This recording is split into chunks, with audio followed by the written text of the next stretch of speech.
Maka itu fundamentalis dan tradisionalis tidak boleh bersentuhan, harus dijauhkan, bahkan harus diadu domba. Nah, ini yang terjadi di Indonesia saat ini. Bagaimana supaya dua kelompok ini diadu domba? Nah, kenapa ini yang harus diadu domba? Karena kelompok fundamentalis dan tradisionalis ini yang pengikutnya paling banyak. Kalau yang namanya modernis, kelompoknya tidak seberapa. Modernis dalam pengertian rent corporation. Apalagi liberalis, mereka nggak seberapa. Mereka punya basis massa. Kita bicara basis massa akar rumput. Nah, yang memiliki basis massa akar rumput yang sangat kuat hanya kelompok fundamentalis dan kelompok tradisionalis. Maka itu kalau ini bersatu, ini akan menjadi satu kekuatan umat Islam yang maha dahsyat, yang bisa merontokkan kekuatan mereka, sehingga mereka akan melakukan berbagai macam upaya bagaimana dua kekuatan ini untuk tidak bersatu. Nah, itulah sebabnya aksi 212 di mata mereka ini merupakan persatuan antara fundamentalis dan tradisionalis dalam negara. Yang kedua, jangan pernah berikan ruang kepada kelompok fundamentalis di media-media resmi mainstream tingkat nasional. Yang ketiga, yaitu jangan pernah memberitakan segala kebaikan sebesar apapun yang dilakukan oleh kelompok fundamentalis. Yang berikutnya, setiap kesalahan sekecil apapun yang dilakukan oleh kelompok fundamentalis harus diviralkan, harus disebarluaskan, dan harus diulang-ulang. Nah, supaya itu melekat di hati masyarakat bahwa mereka adalah orang-orang yang tidak layak untuk diberikan tempat di kita punya negeri atau di negeri Islam. Nah, kemudian nggak sampai di situ. Kelompok fundamentalis yang manapun jangan pernah sebut mereka dengan rentetan gelar-gelar akademik mereka. Nggak boleh. Apakah itu gelar-gelar kehormatan di tengah masyarakat atau gelar akademik, profesor, doktor, dan lain sebagainya. Jangan. Cukup sebut namanya aja untuk mengopinikan di masyarakat bahwa kelompok fundamentalis itu kuper, bodoh, tidak berpendidikan, tidak punya gelar, nggak ngerti dunia akademik, dan seterusnya. Jadi cukup sebut nama mereka, tidak perlu diberikan embel-embel yang lainnya. Nah, kemudian nggak sampai di situ. Jadi masih banyak lagi yang mereka lakukan. Apa yang kita alami saat ini di kita punya negeri. Nah, bagaimana para habaib, para ulama kita, bagaimana tokoh-tokoh kita di Majelis Ulama Indonesia, yaitu mereka kecilkan, mereka lecehkan, mereka hina-hina. Bahkan mereka mencoba mencari kesalahan-kesalahan. Bahkan kalau nggak ada kesalahan, buatlah fitnah-fitnah yang bisa diterima oleh masyarakat tentang mereka. Dan ini akan mereka lakukan terus. Jadi artinya bagaimana cara menghabisi kelompok fundamentalis? Satu, kecilkan mereka. Dua, jauhkan mereka dari masyarakat. Kemudian ketiga, yaitu bidik daripada para tokohnya. Kalau bisa dirangkul, kalau nggak bisa dirangkul, dipukul. Bisa dipeluk, nggak bisa dipeluk, digebuk. Nah, jadi ini yang mereka lakukan. Nah, baik, sekarang yang kedua. Lalu bagaimana dengan kelompok modernis? Kelompok modernis bagi mereka yaitu statusnya aman. Bagi mereka statusnya aman. Nah, aman, statusnya aman, sehingga perlu diberikan ruang. Diberikan ruang publik, diberikan ruang media, diberikan ruang dalam sistem pemerintahan, perlu didengar suaranya. Dan kalau ada dari mereka yaitu punya kesalahan, tutup itu kesalahan, jangan diviralkan. Kalau mereka melakukan kebaikan, sekecil apapun kebaikan, maka itu harus diviralkan dan harus disebarluaskan. Dan penyebutan nama mereka harus lengkap dengan segala macam rentetan gelarnya, gelar kehormatannya, dan seterusnya, dan seterusnya. Jadi posisi mereka dianggap aman. Nah, kemudian yang ketiga, kelompok liberalis. Kelompok ini mereka berikan status sangat aman. Nah, kenapa diberikan status sangat aman? Karena kelompok ini bukan hanya sekedar dianggap kawan, tapi sudah dianggap sebagai antek. Beda kawan dengan antek. Kalau modernis itu masih kawan barat, tapi kalau sudah liberalis itu antek barat. Nah, jadi mereka sudah tidak ada nilai kritis sama sekali. Nah, tapi justru kelompok ini yang mereka besarkan. Kelompok ini harus dibesarkan di seluruh negeri-negeri Islam.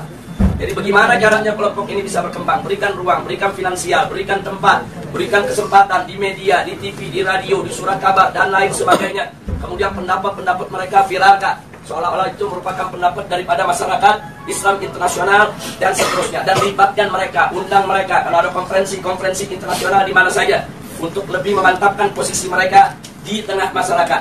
Dan kalau mereka punya kejelekan, sejelek apapun, sebesar apapun, yaitu supaya disembunyikan. Jadi jangan kaget kalau tokoh-tokoh liberal di Indonesia ada di antara mereka yang menghamili sekretarisnya, yang memperkosa pegawainya, tidak pernah muncul di media.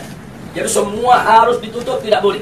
Tapi kalau mereka melakukan kebaikan sekecil apapun, maka kebaikan itu harus terus, yaitu dieksplorasi, untuk kemudian diviralkan, disebarluaskan ke mana-mana.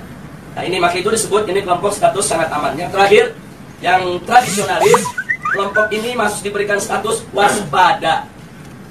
Loh kenapa dikatakan waspada? Sebab kelompok ini walaupun mereka bukan fundamentalis, tapi memiliki 3 ciri yang sama dengan fundamentalis. Sehingga kelompok ini harus diwaspadai. Kalau kelompok ini tidak dijaga, maka nanti kelompok ini setiap saat bisa berubah menjadi fundamentalis. Nah, maka itu usul mereka, kelompok yang keempat ini dijaga. Nah, maksudnya dijaga bagaimana? Satu, jangan kasih mereka berdekatan dengan kelompok fundamentalis. Sebab kalau kelompok tradisionalis dengan kelompok fundamentalis duduk bareng satu meja, satu kursi, mereka diskusi, maka kelompok tradisionalis berpotensi besar untuk berubah menjadi fundamentalis. Karena perbedaan mereka cuma sedikit, perbedaan mereka cuma perbedaan definisi ta'rif ad-demokratiyah. Itu aja yang mereka berbeda. Tapi dalam soal dukungan terhadap tatbikus syariah, dukungan terhadap igamatul khilafah, dukungan terhadap sikap kritis terhadap barat, sama. Nggak ada beda antara fundamentalis dengan tradisionalis. Mereka hanya berbeda di dalam mendefinisikan demokrasi. Yang satu mendefinisikan ya demokrasi bertentangan dengan hukum Allah sehingga harus ditangkal sama sekali. Yang satu lagi melihat bahwa demokrasi itu hanya satu cara yang kalau dibawa ke dalam ajaran Islam dia bisa Islami, kalau tidak kalau dikeluarkan dari ajaran Islam dia bisa bertentangan dengan ajaran Islam.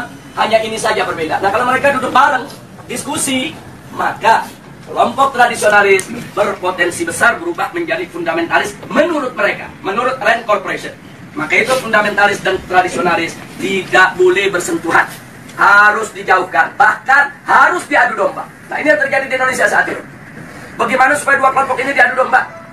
Nah, kenapa ini yang harus diadu domba? Karena kelompok fundamentalis dan tradisionalis ini yang pengikutnya paling banyak. Kalau yang namanya modernis, kelompoknya tidak seberapa. Modernis dalam pengertian Rand Corporation. Apalagi liberalis. Mereka nggak seberapa. Mereka punya basis massa. Kita bicara basis massa akar rumput. Nah, yang memiliki basis massa akar rumput yang sangat kuat hanya kelompok fundamentalis dan kelompok tradisionalis. Maka itu kalau ini bersatu, ini akan menjadi satu kekuatan umat Islam yang maha dahsyat, yang bisa merontokkan kekuatan mereka, sehingga mereka akan melakukan berbagai macam upaya bagaimana dua kekuatan ini untuk tidak bersatu.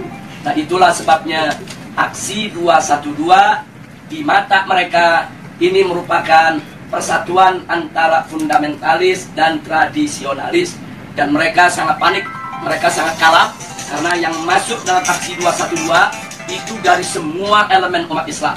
Apapun organisasinya, apapun partai politiknya, apapun mazhab pemikirannya, mereka datang, mereka tidak tanya Anda NU, Anda Muhammadiyah, Anda FPI, enggak.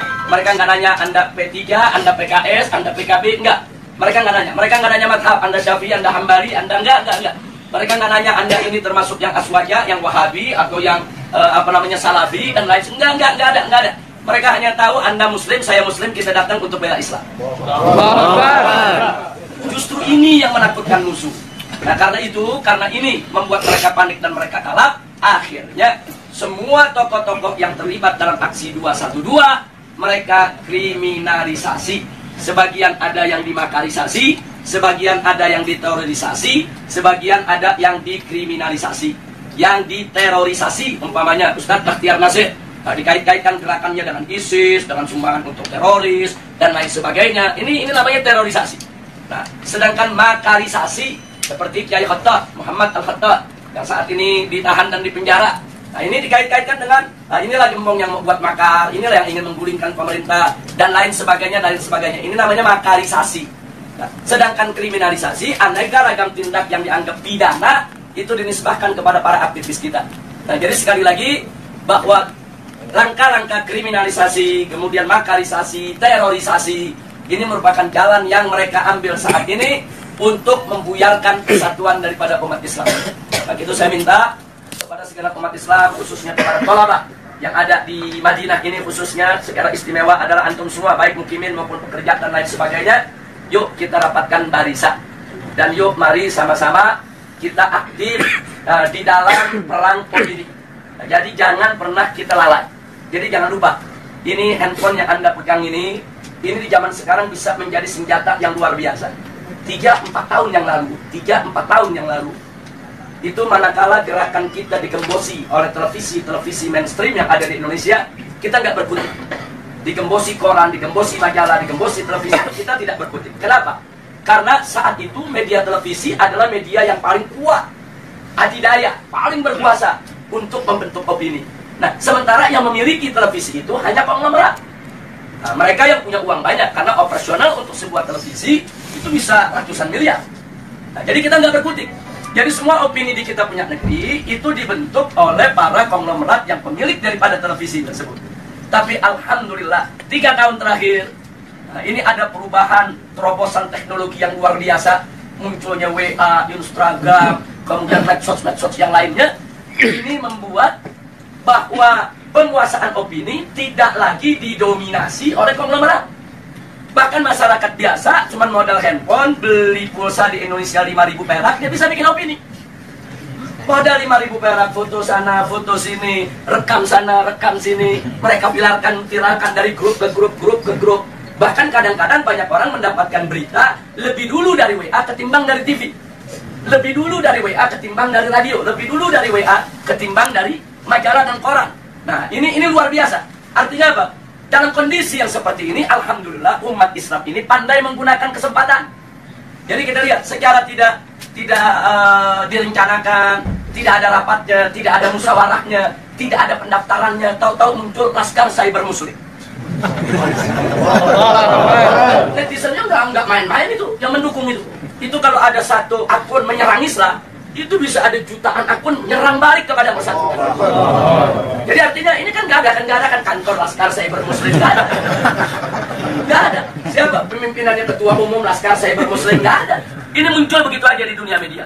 Tapi jangan lupa, justru Laskar inilah yang berjasa besar dalam setiap aksi bela Islam yang ada di Indonesia. Jadi mereka yang memviralkan berita, mereka yang buat pertahanan opini, mereka yang bentuk opini. Kalau ada opini-opini buruk terhadap para ulama, para kiai, mereka yang memendung, mereka yang hantam balik, dan seterusnya dan seterusnya. Dan kekuatan mereka dahsyat, dahsyat. Itu kalau dihitung daripada frekuensi yang ada di dalam medsos, itu kekuatan netizen yang ada di Laskar Cyber Muslim ini lebih dari 2 juta orang. Jadi nggak main-main, mereka bisa bentuk opini. Nah, ini yang mesti kita jaga, ini yang mesti kita satukan. Nah, makanya di negeri kita, Indonesia, sekarang begitu mereka kalang kabut melihat serangan medsos, mulailah ada undang-undang untuk membatasi medsos, bikin aturan-aturan supaya medsos nggak sembarangan. Iya, karena mereka kalah. Kalau mereka menang, mereka nggak bikin aturan. Sama dengan kemarin di Jakarta, pada saat ada pilkada, begitu mereka kalah spanduk, KPU bikin aturan, di putaran kedua tidak boleh ada spanduk, karena udah kalah spanduk. Lo kenapa bisa kalah? Karena di masyarakat Jakarta, secara sendiri-sendiri, bukan dibayar oleh calon gubernur, mereka bikin spanduk di mana-mana. Jadi spanduk calon yang seberang sana kalah banyak, akhirnya bikin aturan nggak boleh ada spanduk. Nah, jadi seperti itulah cara mereka. Pokoknya mana yang kira-kira merugikan mereka, mereka bikin aturan nggak ada. Jadi mereka berani berbuat curang secara terang-terangan. Jadi kalau pilkada pilpres sebelumnya ada serangan fajar, kemarin ini saya sebut bukan serangan fajar, tapi serangan barbar.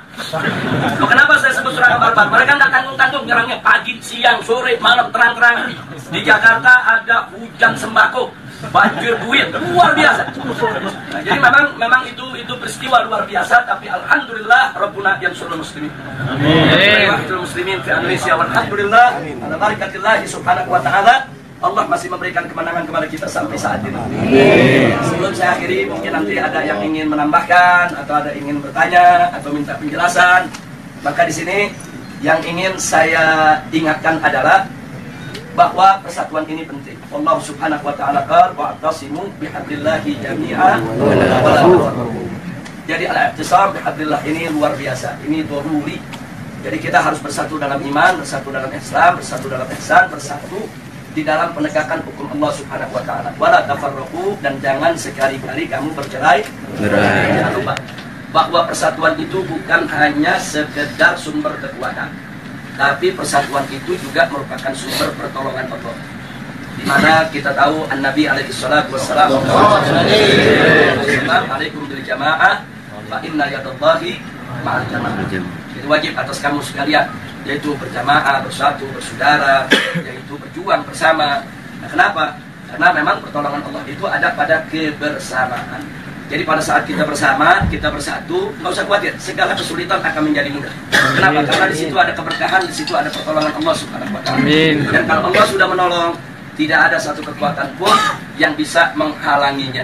Nah, saya berbagi pengalaman sedikit sebelum saya akhiri. Pada aksi bela Islam yang pertama, kita tidak ada gangguan. Tidak ada gangguan dari aparat, tidak ada gangguan dari pemerintah, karena itu merupakan aksi bela Islam pertama yang mereka nggak sangka jumlah yang akan datang. Jadi begitu itu digelar dengan mudah, tanpa halangan, tanpa gangguan. Yang hadir antara 300 sampai 400-an ribu, mendatangi Reskrim Mabes Polri. Tapi justru setelah itu pemerintah jadi waspada. Begitu kita umumkan aksi bela Islam 2, mulailah gangguan-gangguan datang. Jadi mereka hadang, mereka halangi, mereka gembosi, menjelang daripada aksi 4/11. Tapi ternyata penggembosan itu gagal. Jadi walaupun mereka gembosi, tapi pada akhirnya aksi 4/11 itu dihadiri tidak kurang hampir 4 juta orang, 3,5 juta ya. Nah, jadi perhitungan itu dihitung dengan per meter daripada lokasi. 1 meter itu berapa orang, bisa ditempati oleh manusia, kemudian panjang itu berapa, lebar berapa, tempat-tempat lokasi yang diisi berapa. Jadi perhitungannya sangat matematis. Matematis. Nah, kemudian setelah 4/11 digelar, ternyata memang umat yang datang begitu banyak, pemerintah lebih berhati-hati. Begitu diumumkan 212, mereka mulai secara terang-terangan melarang. Waktu 4/11 masih nggak terang-terangan, masih himbauan-himbauan. Tapi begitu 212, jelas-jelas mereka melakukan larangan, bahkan teror dan intimidasi. Jadi pesantren-pesantren didatangi, kiai-kiai didatangi, dibujuk, dirayu supaya tidak turun dengan berbagai macam iming-iming. Dan kalau yang nggak mau, tetap mau turun juga, mereka teror, mereka intimidasi, mereka takut-takuti dan lain sebagainya.